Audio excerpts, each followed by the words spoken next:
और दोस्तों क्या हाल है।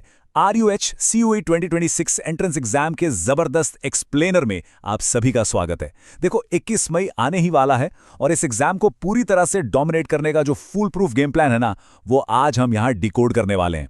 एक एनर्जेटिक मेंटर के नाते मैं आपको गारंटी देता हूं, एग्जाम डे से जुड़ा आपका हर एक छोटा बड़ा डाउट आज बिल्कुल सिस्टमैटिक तरीके से सॉल्व हो जाएगा। तो चलिए बिना किसी देरी के फुल एनर्जी के साथ शुरू करते हैं। तो सबसे पहले देख लेते हैं कि आज के इस एक्सप्लेनर का एजेंडा क्या है। इसे हमने 5 क्लियर फेजेस में बांटा है। फेज 1 में हम बात करेंगे द क्लॉक एंड लॉजिस्टिक्स की। फेज 2 है द अटैक स्ट्रैटेजी। उसके बाद फेज 3 में आएगा द एग्जीक्यूशन यानी OMR फिल करने के रूल्स।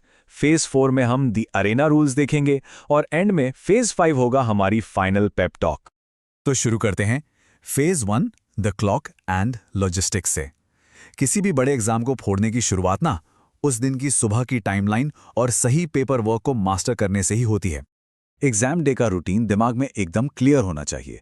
देखो, दोपहर 2 बजे से 4 बजे तक पूरे 120 मिनट का आपका एग्जाम चलेगा।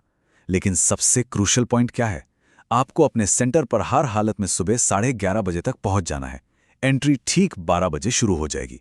और एक बात ध्यान से सुन लो, 1 बजते ही गेट्स स्ट्रिक्टली और परमानेंटली क्लोज हो जाएंगे।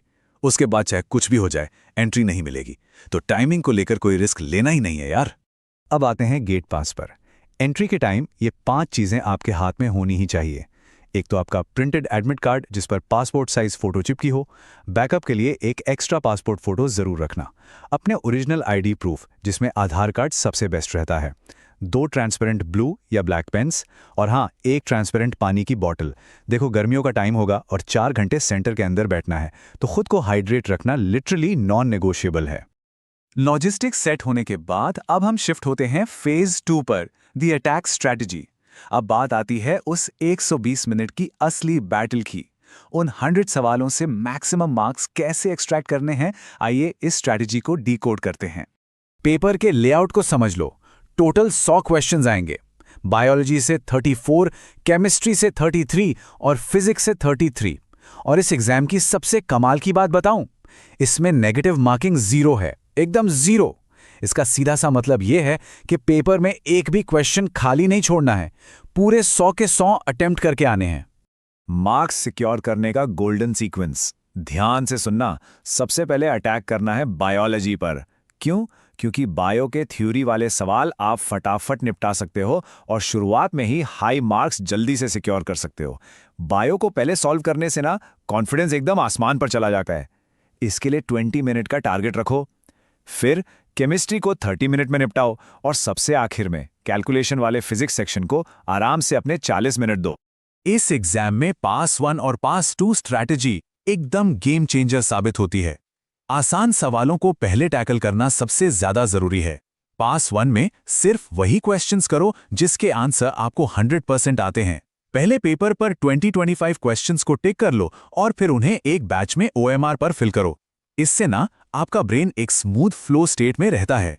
और जो मुश्किल या डाउटफुल क्वेश्चंस हैं, उन्हें छोड़ दो पास 2 के लिए। आखिरी के 30 मिनट में एलिमिनेशन मेथड का यूज करके उन पर दिमाग लगाना। चलिए अब बढ़ते हैं फेज 3 द एग्जीक्यूशन की तरफ। ये इस टेस्ट टेकिंग का सबसे क्रिटिकल पार्ट है। OMR शीट दोस्तों, ये वो डॉक्यूमेंट है जो आपका फाइनल रिजल्ट डिसाइड करेगा। OMR शीट और एग्जाम बुकलेट को सही से भरना एब्सोल्युटली क्रूशियल है।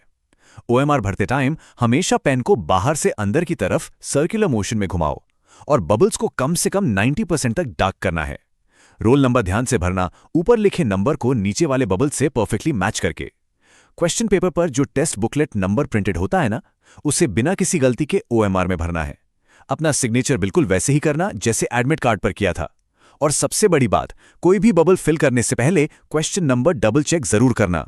लोग अक्सर एक लाइन मिस कर देते हैं और पूरी OMR गलत हो जाती है। ये गलती हमें नहीं करनी। एक और गोल्डन रूल दिमाग में बिठा लो। फर्स्ट राउंड में किसी भी डाउटफुल क्वेश्चन का बबल OMR में गलती से भी फिल मत कर देना। देखो, एक बार पेन से बबल भर दिया तो गेम ओवर, उसे बदला नहीं जा सकता।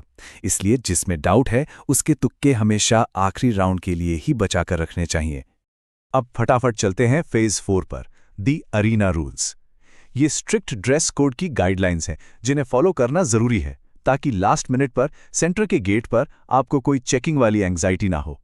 ड्रेस कोड का फंडा बहुत ही सिंपल है। आपको एकदम आम से सिंपल कपड़े पहनने हैं। हाफ स्लीव की टी शर्ट, शर्ट या कुर्ता और नीचे नॉर्मल ट्राउजर या सलवार। पैरों में सिर्फ सैंडल या स्लीपर अलाउ करेंगे। जूते, फुल स्लीव्स और जीन्स तो पूरी तरह से प्रोहिबिटेड हैं।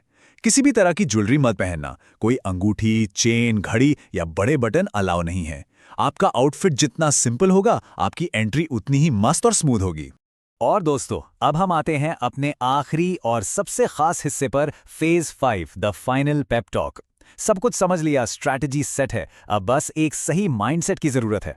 एग्जाम हॉल के अंदर आपका दिमाग एकदम लेजर फोकस्ड होना चाहिए। एक बार सीट पर बैठ गए तो पूरा फोकस सिर्फ और सिर्फ अपने पेपर पर।